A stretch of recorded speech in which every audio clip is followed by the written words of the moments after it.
Shall we start?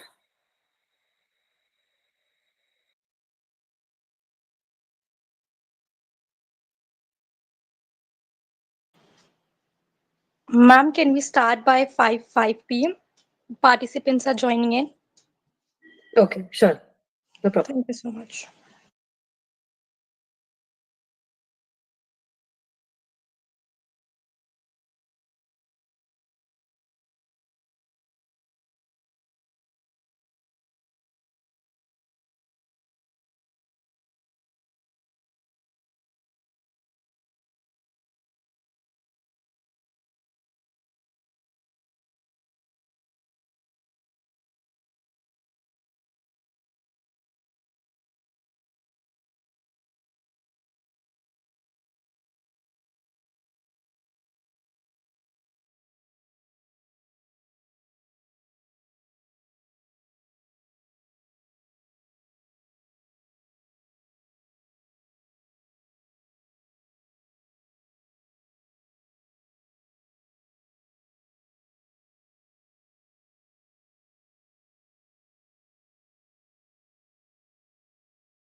Guys, let's start.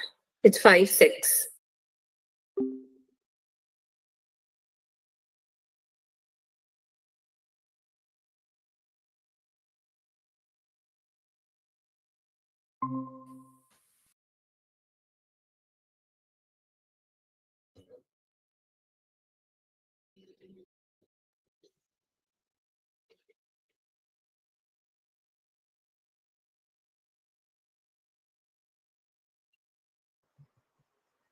Hello, Yes. I am audible and visible to everyone.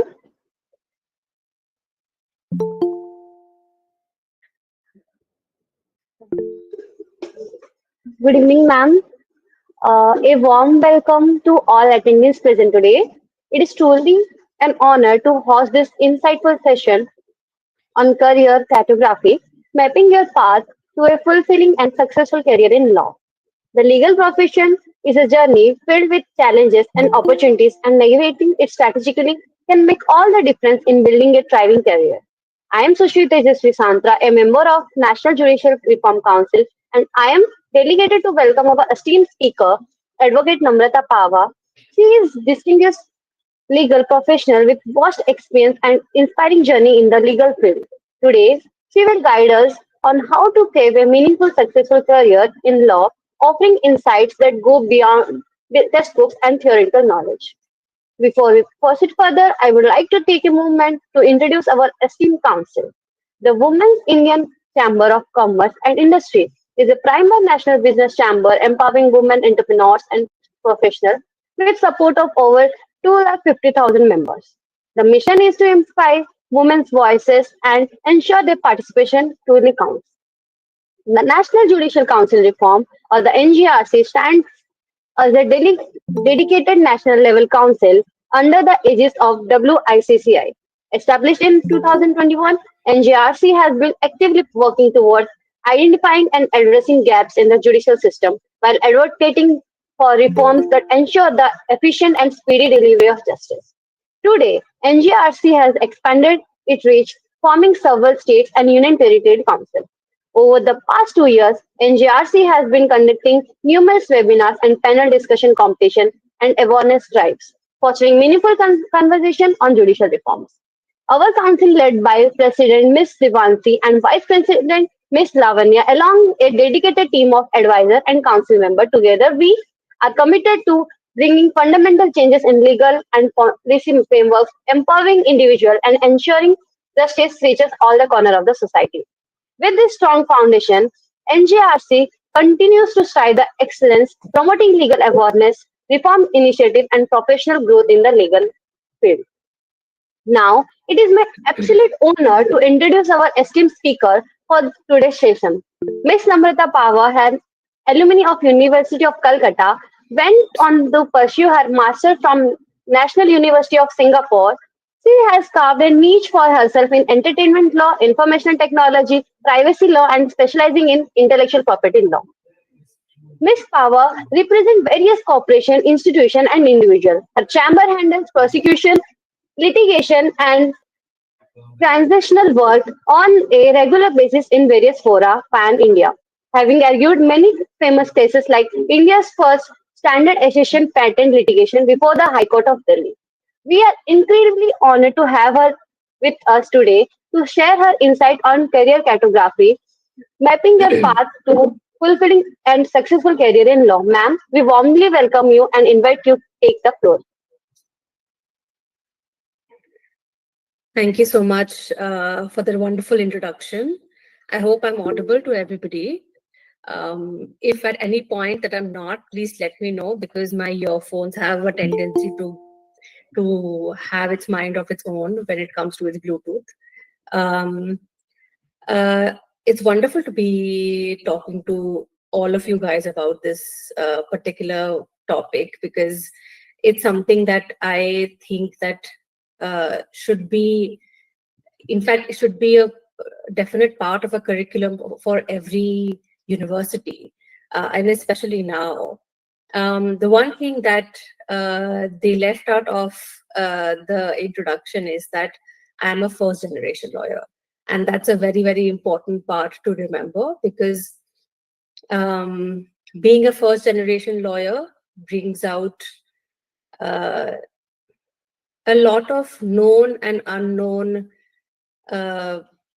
issues, uh, problems, and in fact, and sometimes it's also like a boon that you don't have the pressure of following your father's or your grandfather's or your grandmother's footsteps. So we'll talk about all that. So the way I look at this presentation is, or this workshop, is that I will take you through a few things that I think that one should keep in mind when deciding your workflow and deciding your career flow. But I want to keep the maximum amount of time for question and answers, so that's probably where I can be most useful. So whatever, yeah, if you have any question, just either, like, let's wait until the end. Maybe somebody from the team can help me out with seeing whoever's raised their hand, and like, if they have any question, they can take it one after the other.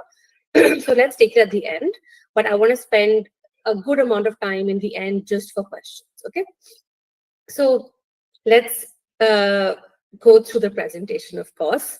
Now, why are we talking about career cartography? We're talking about career cartography and mapping your way about going through the. One second. Let me see if I can see all.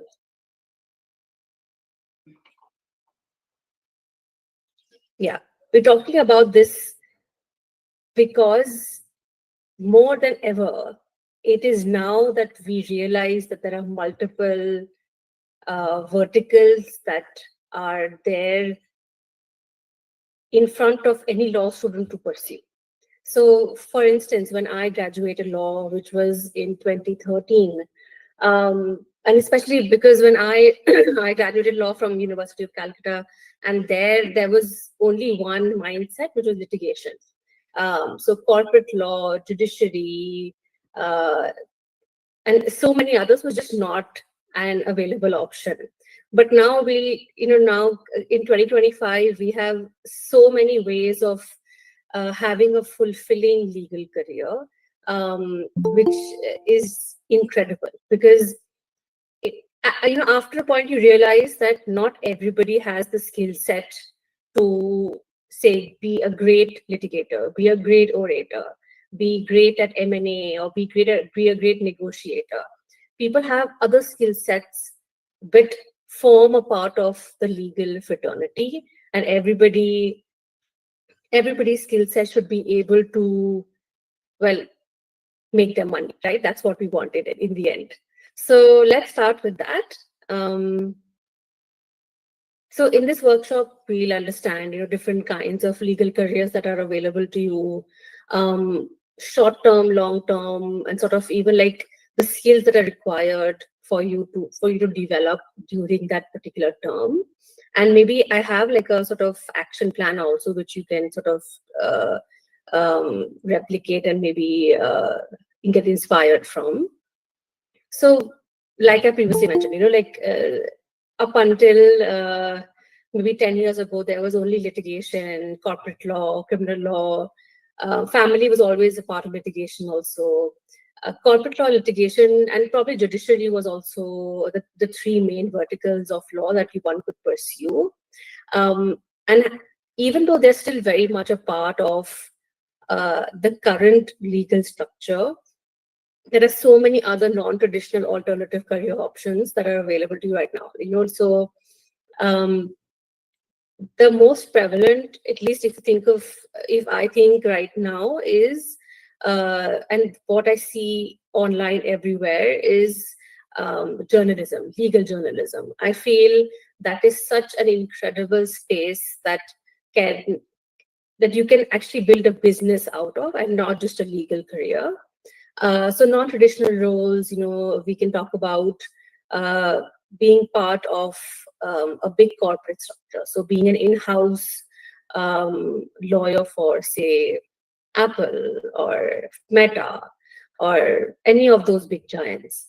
Um, Again, being apart from policy and legal tech, what also is an option is to just be a consultant or a contractor instead of being a full-time in-house counsel or like a full-time litigator with these organizations. Academia, of course, is a whole other vertical. I know a lot of my peers also, and I'm sure a lot of you want to pursue judiciary, want to go into academia, want to probably tomorrow become professors and doctors and maybe heads of universities and teach in various parts of the world. If that's the path that you think that you want to follow, then it's an incredible path to do so. Then let's talk about alternative careers like mediation, arbitration, compliance. So in my opinion, negotiation, like alternative negotiation when it comes to mediation, arbitration, and litigation have overlapping skill sets. They both both the skill sets need to have a perfect grasp on your matter. You need to have incredible documentation involved. When compliance is concerned, uh, there are so many nitty-gritties that you as a lawyer will need to know. So for instance, let me give an example, something like small as cyber law or legal metrology. These are such thin, bare acts that you can maybe skim through in like an hour, but there are so many details that will be required from an organization to comply to, say, cyber or legal metrology that only a lawyer will be able to fulfill.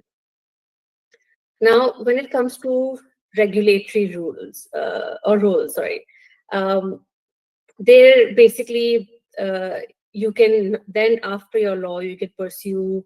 You could become a part of the registrar or examination team, say at the IP examination center.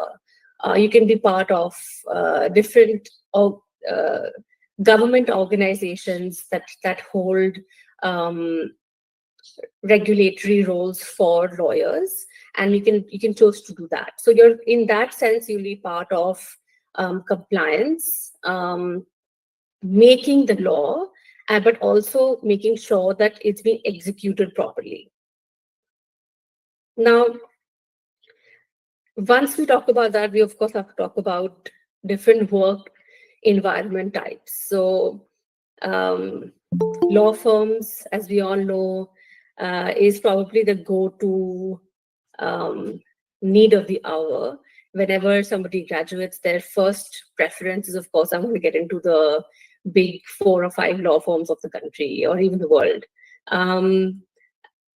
Apart from that, there are so many different ways that you can hone your skill set. You can be part of a law firm, you can be part of somebody's independent practice, you can be part of the government, you can be part of a corporation. Now, in all of these sectors, you will find out that there are different things that will be taught to you and different things that you will learn on the way. And in the end, say suppose, if I give my example, okay, I started my career with a law firm. Then after that, I went on to be a part of a chamber of, now a senior advocate before the High Court. And then I started my own practice. So I got experience from a corporate organization in terms of a law firm. I got experience of litigation from an independent counsel. And then I merged both of them. And then I started my own practice. The thing is that with now, there are so many options available to you, when it comes to remote work, remote work, hybrid work, online. You can be part of, just a consultation group. There are so many different ways that you can fulfill your legal desire is just incredible now. So we'll talk about how you can actually reach your final destination, wherever it is. But I am a big planner. And I feel that even though I know that not everything goes according to plan, but it's important to move in that direction. If your idea is to become the #1 litigator of the country in maybe 15 years, you have to plan from now. You have to start planning now, which is why these conversations are very important. How will you start doing that? Okay, so especially when you think ahead, when you think of the future, it's important to understand where you are right now. It's important to assess what you are doing right now, what skill sets you have at the moment, and what skill sets you lack, which is why you need to bridge that gap between now and maybe like your dream personality. So that is very important to visualize. Okay, so generally speaking, these are not all of the skill set. These are generally speaking skill sets that you should have for like a holistic legal personnel. Of course, everything from legal expertise. Nobody can know each and every section of each and every act. Even the biggest of big lawyers and judges will not be able to tell you that. And that's never the point. The point is to, if you are focusing on one particular matter, know that particular matter on your fingertips. You should know. Okay, so the thing with, I keep saying that as a lawyer, our sole job is to predict problems. Okay, so when a client comes to you, your sole job will be like, okay, this is the case. What are the problems that can come tomorrow if I file a case? What are the arguments that the other side are going to give me, so that I can prepare them in advance? Which is what you need to do. You need to know exactly what the fact of the matter is, how you're going to get through, what experience, what expertise do you need in it, and so on. I know you guys have had another workshop just on soft skills entirely, and this is something which is so neglected. But I can't begin to explain how important soft skills are. And especially, I've noticed this, especially when you work with big organizations, when you work with international organizations, your communication strategy or your communication way has to be clear, has to be subtle, and has to be, I think, extremely precise or clear, in other words, which is why soft skills are just absolutely incredibly important. Just everything from, how you frame your emails, how you draft, how you think when you're negotiating, how you're it's very important when somebody hires you for being a part of the team leader. What skills will you have if two of your juniors start fighting, right? How will you solve that problem? So there are so many ways that somebody will judge you for the way you think. So you must be all of them if you want to reach that particular goal. Nothing, and absolutely nothing, can be compared to networking. I think I have reached where I have reached, and I would say 50% of that is all because of networking. The fact that I'm a first generation lawyer, the fact that I did not come from Delhi, but my practice is based out of Delhi. How did I get my clients? Of course, it's word of mouth, and one good case gets you the other good case, but you have to reach the creme de la creme. You have to network. You have to push yourself to be an extrovert, be going out there, meeting the right people, making strong connections. Never be afraid of asking for help. I have over the last maybe decade never been shy of saying that, oh, this is not something that I know. Maybe I should ask my senior. Maybe I should ask another friend of mine who specializes in this particular matter, and just seek sort of guidance, seek to be better with every case. And of course, you have to, as life goes, you have to be adaptable, especially now, because there are so many. I would say that, in fact, not just the law is changing, the judiciary is changing, the way things are changing, the judges' mindsets are changing, and especially, and all of us have gone through COVID, so we know exactly how necessary adaptability is. And even though, the people who thought that they can never adjust, we all have done that. So that is something which has to be ingrained in you for sure. Okay. So, do I have this? Yeah. Okay.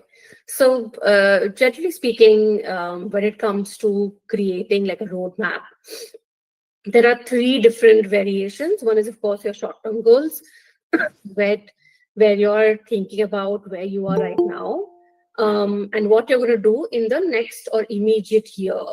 Maybe like complete an internship, improve your legal research skill, or expand your network. Medium-term goal will be something which is around 3 years to 4 years. Can be a deeper, sort of like a deepening expertise or gaining more experience. A long-term goal is, of course, which is for a decade, at least a decade, where you see yourself of how you, or you visualize yourself how you want to be when you're 15 years older. So generally speaking, and I had done this, I remember, when I was in colleges, because at that time I had very few options to pursue.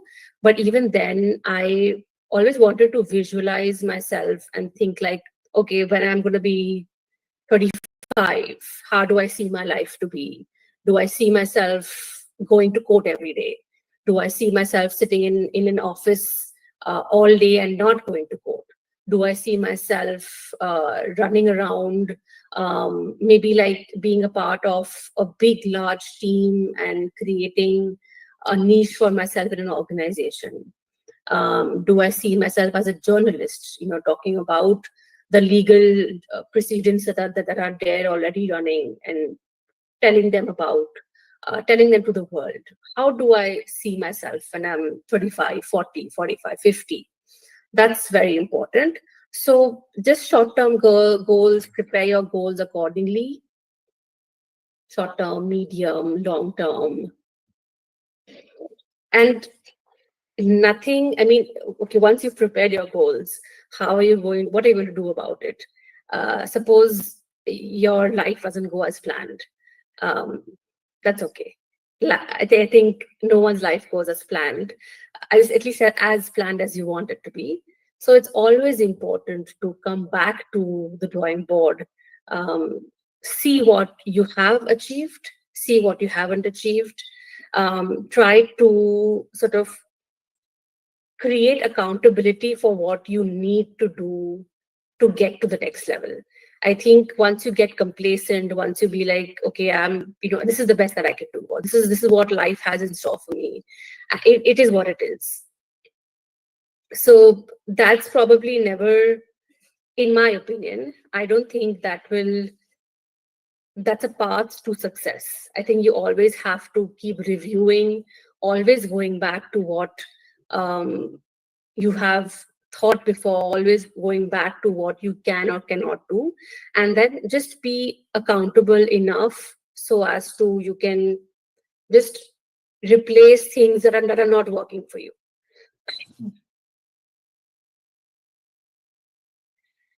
So career growth, in my opinion, as mentioned before, networking is very important. But what I do even today is reading. I know, and I'm sure we all know as lawyers and part of the legal fraternity is that reading, getting yourself more and more equipped with the today, understanding the different case laws that are coming up, just being uh, updated with everything, being updated with the change in amendments, being updated with the precedents, being updated with just generally how the legal fraternity is working, and not just in India, I think across all of across the globe. Because once you reach a certain stage, you realize that India is a very small market to capture. You need to focus on the entire Western structure so as to build a very strong profession, a career. Um, Something that, in fact, I always say that I was very lucky. I was very fortunate to receive great mentorship. And for some reason or the other, I found incredible women around me, my bosses, my immediate seniors, who took time off their busy schedules to teach me. Um, I think that is what made the biggest difference. And that is what I try to do to my juniors, to my interns, is that I try to tell them or make them a part of current practical work and not just any random theory. Um, One thing that I also tell my juniors and my interns is that when you seek internship, um, I know, it's great to have the big four, big five on your CV, but tomorrow when you go for an interview and they ask you, oh, so what did you do in that internship? And you'll be like, not much, I just did my research and I just did that. That's not really going to hold much value apart from the brand name that is there existing. What I if it's too idealistic, but if you can, choose the partner first, choose the person who you want to work with first, and then the law firm. Don't go with the brand name. Don't go with what looks good on your CV. Choose the person who will provide you the right steps to make your career better, not their career better. I think that is something that you really need to figure out. And that is something that probably, in my opinion, would get you where you want to be. So, generally speaking, be adapting because that's what the need of the hour is. Fulfill your goals. In my opinion, you can only fulfill your goals by creating a roadmap.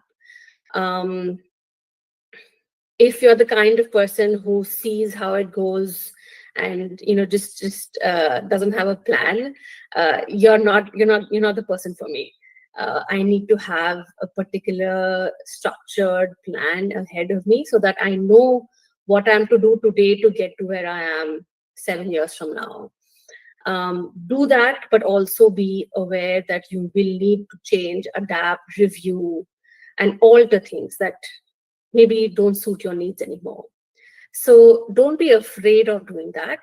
Right now, there is, I get so many questions about, I get so many questions on LinkedIn because I love how free and open and courageous this generation is, because I didn't have that courage. I didn't have the courage to just randomly reach out to some senior partner of some international law firm and be like, hi, I'm so and so and I want to be part of your team.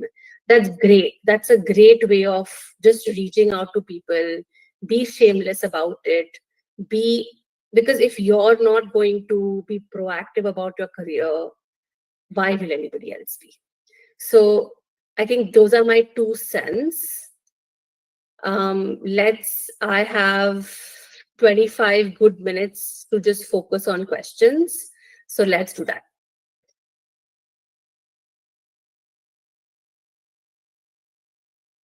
Any question, doesn't matter, silly or big, or you can ask me. So can I request somebody from the team to pick the questions and then tell me, and then I'll answer accordingly. Yes, ma'am. Thank you so much, ma'am, for sharing such a valuable insights. Your words have truly provided us with a roadmap for navigating our legal career with clarity and confidence.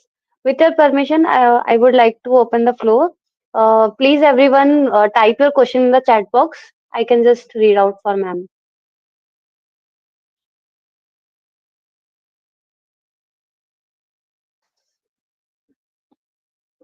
Ma'am, shall I start? Start.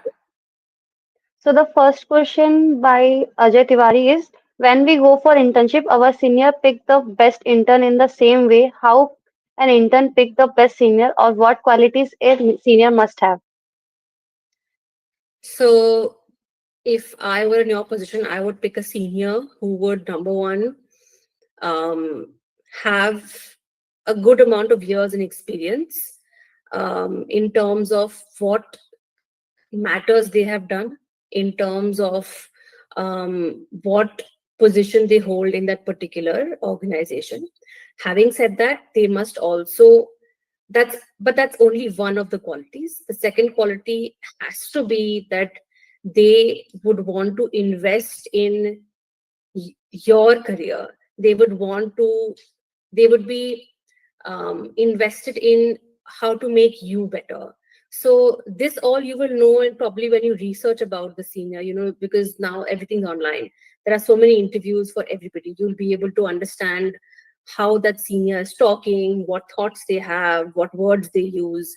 You will have to be conscious enough to understand, okay, this senior is only thinking about the business of its organization, thinking about how X, Y, and Z can become the biggest empire in the world. Uh, and there's another senior who will talk about how they have maneuvered a matter which made a difference, how they have reached where they have by fulfilling lots of odds. So that's something which you will need to research about the senior, and only then please um, get the internship. Otherwise, there's no point. Yep. So the second question is by Deepak Kumar. Is it okay to take a year drop after the graduation from law college to prepare for judiciary exam and then after make a career in corporate legal firms? If you want to take a year drop for judiciary, why will you want a career in corporate law? Because they're both very different. So I am it's absolutely okay if you want to take a year drop. Prepare yourself if you want to feel confident enough to sit to judiciary. But if your plan is to crack judiciary, then crack judiciary, then become a magistrate, junior magistrate, judge, whatever, and so on, and follow that path. If you that after that 1 year, if you don't crack judiciary, or if you crack judiciary, then why would corporate law be a backup for you? So I don't understand that logic.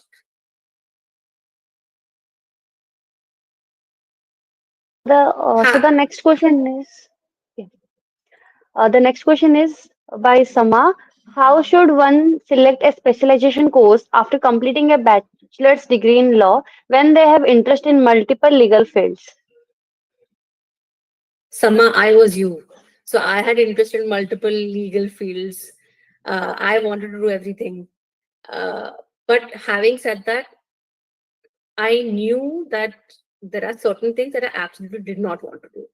You know, that So because that you will get to know sort of with an understanding of when you're studying the subject. Say suppose for me, for instance, I absolutely did not want to do criminal law, because I never had an interest in it since my bachelor days. But if you have an interest in various topics, the only and the best way possible is to intern in all of them, is to have practical experience in all of those specific genres that interest you. And once you have that practical experience, you'll know that okay, this is where I can see myself in the future, and this is where I cannot see myself in the future. At least that much understanding, I'm sure you'll be able to get. So just experience, internships, assessment internships, whatever you guys call it now. Yes, ma'am. The next question is by Pavita. What career opportunities exist in business law? Mm, so many. Um, so business law also, we talk about business law, but business law is a very broad term, right? Business law has company law, business law might have IP, business law might have labor, employment, so many different things. So if you're looking, maybe like if you're thinking of business law as a master's, that can open up if not a master, even if like a course or whatever, that can open up various avenues for you. You can become an in-house counsel, you can become a consultant, you can open your own practice and then give advice to corporations like I do. You can become a part of the government bodies and then give corporate advice. So there are various avenues open.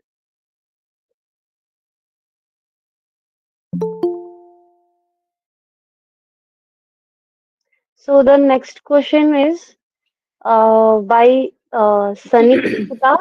How to maintain a balance between health and academics, particularly law students do not often find time to maintain good health.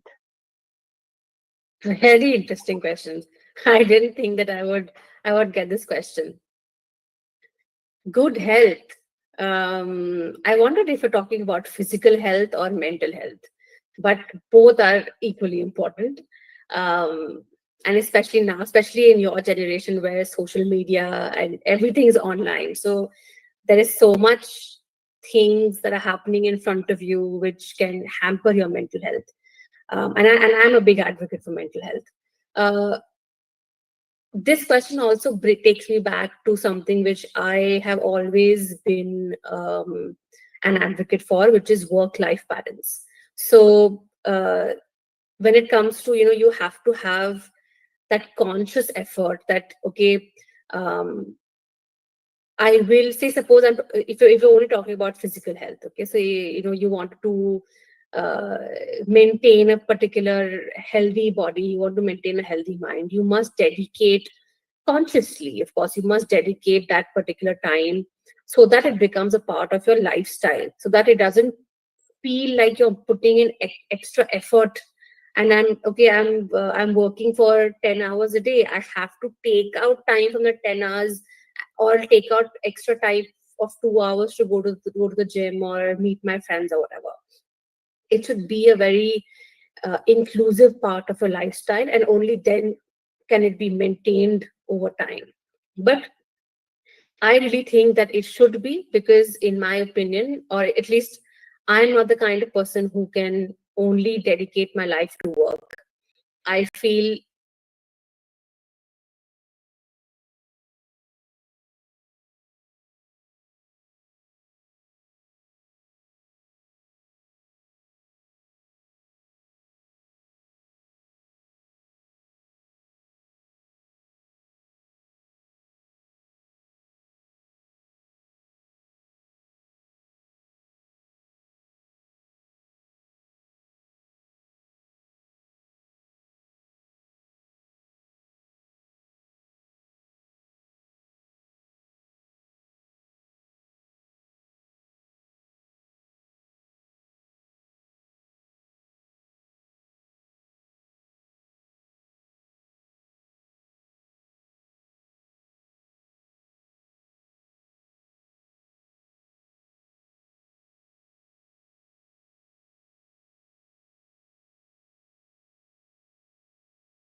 first year law student? So, whenever somebody sends me an internship email, I ask them to send me a write up or like an article. But I never ask them to send me an article that they have published, because that's not what I need. I don't need to see that you have published an articles to see that if you are a good writer or not, or if you have a good analytical mind or not. For me, the most important is to see is that whatever you've written, it can be one paragraph, two paragraphs, that should have the right analysis and strategy for that particular matter. So when it comes to honing your skills about legal research and writing, the only way is practice. Keep writing again and again and again and again.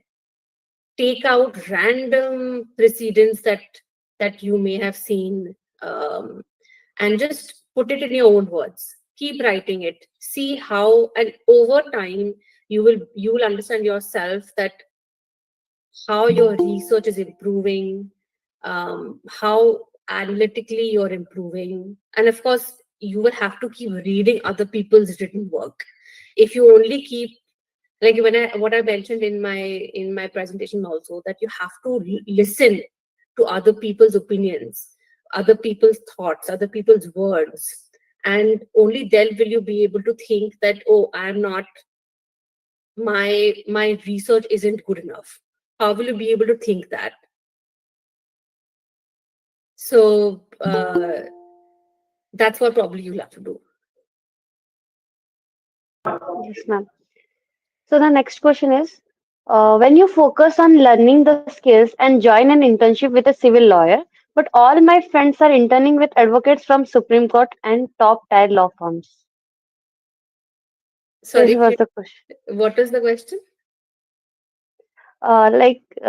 She said, when you focus on learning the skills and join an internship with a civil lawyer, but all my friends are interning with advocates from Supreme Court and top tier law firms. So let them intern. So I don't get the question. So the thing is, I know we're in that age and stage where you're comparing what the other person is doing. You're thinking that, oh, why am I not getting the internship that person has? And but it doesn't matter. I didn't have. If you see my CV, my CV is supremely random. I didn't have. Actually, yeah, that's honest. I didn't have any big law firm in my internship period, because I just didn't, number one, get through them. Number two, have any contacts to get through them.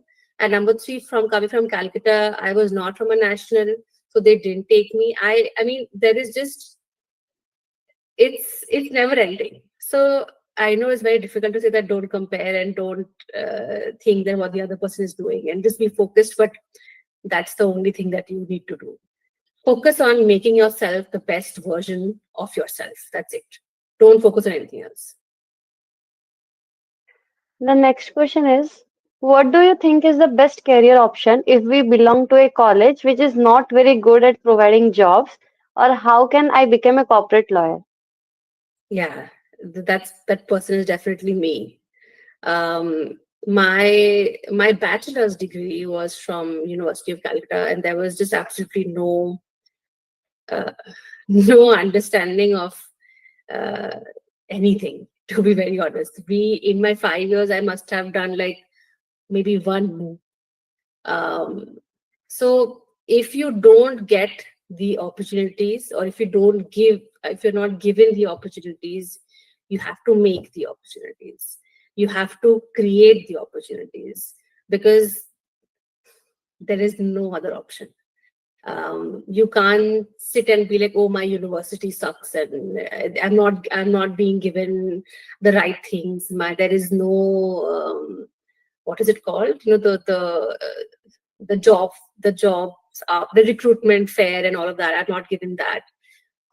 There are very few universities who are very good at it, and even international ones, I must add. um, so if you're not being given that, please make sure you're making double the effort, not only to increase your expertise, increase or hone your skills, so that tomorrow, when your CV and somebody else's CV is in front of the big four, big five, they can be like, oh, okay, this person doesn't come from a very good university, but look what all they have done. Look, they, the if you're attaching an article or sample, wow, it's really well written. It's incredible. The thought process is incredible. So your skills have to overpower the opportunities given to you. Yes, ma'am. So the next question is, ma'am, do the college from which you graduate from matter in the long run? I am from a tier 3 college. So in the long run, nothing matters. In the long run, it doesn't matter which city you're from, doesn't matter which university you're from, doesn't matter if you don't know English, if you don't know Hindi, if you don't know any vernacular, doesn't matter if you don't have any contacts, nothing matters. In the long run, only hard work matters. And I'm telling you this by practical and self experience, that tomorrow, 20 years later, nobody's going to see your CV and be like, oh, this person is not from this university. When they see your CV, they'll see, okay, what all things that they have done. So nothing matters in the long run. Don't worry.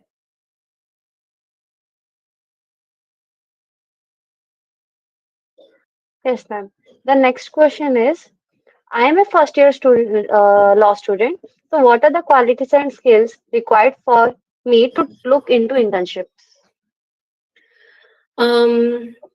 If you were a first year student, I would definitely start mooting, start debating in your university, if your university has that. I would definitely start writing as much as I can, so that it's the more you write, the more practice you have, the better your research and vocabulary, thought process, everything just gets better. Start understanding. I mean, in the first year, that's all you need to do, to be honest. First year is too early to think about anything else. Just start doing that. So the last question is, how one should entertain herself or himself in the judicial interviews, and what insights are important to make an interview as best out of all?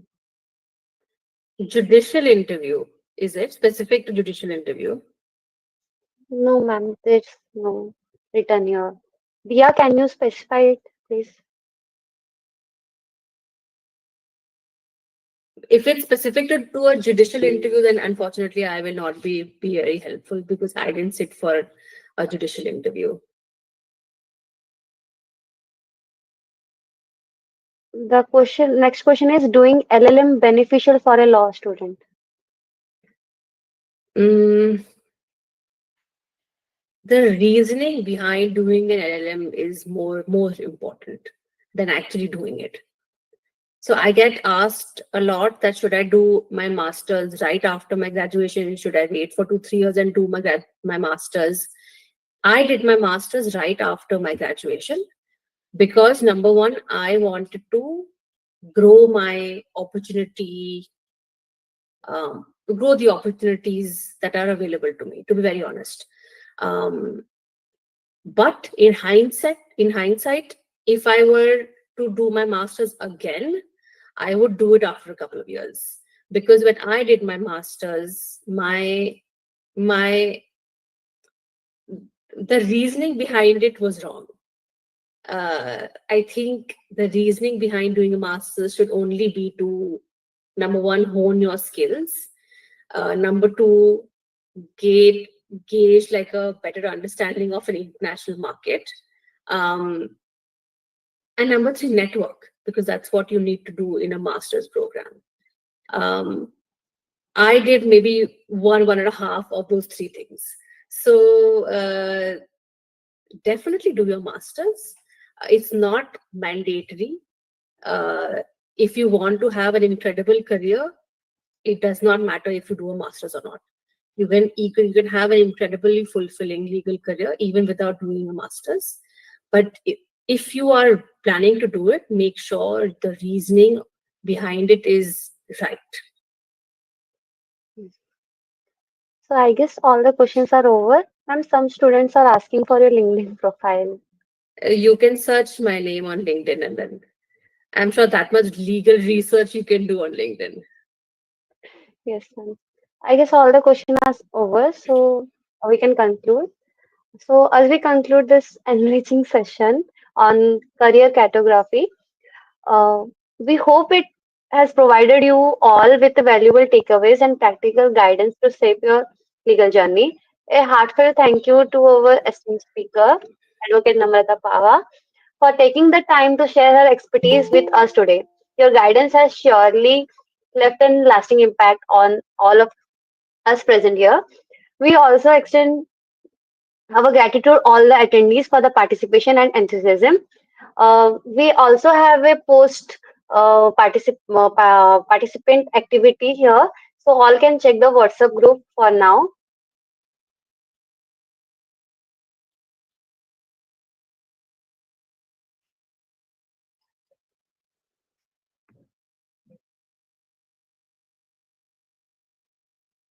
Okay, guys, if I'm not needed, then I would like to take your leave because I have an urgent conference to attend. Yes? Yes. Okay, ma'am. Okay. Thank you so much, ma'am, Thank you for so much, everyone. Thank you so much for attending. I hope my 2 cents were not valuable, but even if it made sense to one person, I think my job is okay. So good luck. If you have any questions, you can reach out to me on LinkedIn. You have my email is on my website, so you can feel free to reach out to me. Good luck, but don't worry. Everybody goes through issues and troubles, but you'll find your way. Okay, bye, guys. Have a good night. thank you so much, ma'am.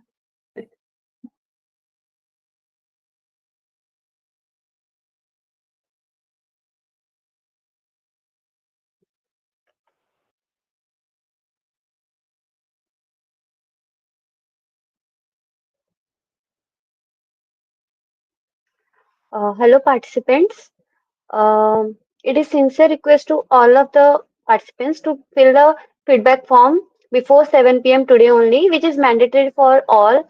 It is for the attendance, and it it is mandatory for your letter of participation also. You can find the feedback form in the chat box. And thank you once again. Until then, stay inspired, stay driven, and keep striving for excellence. Thank you.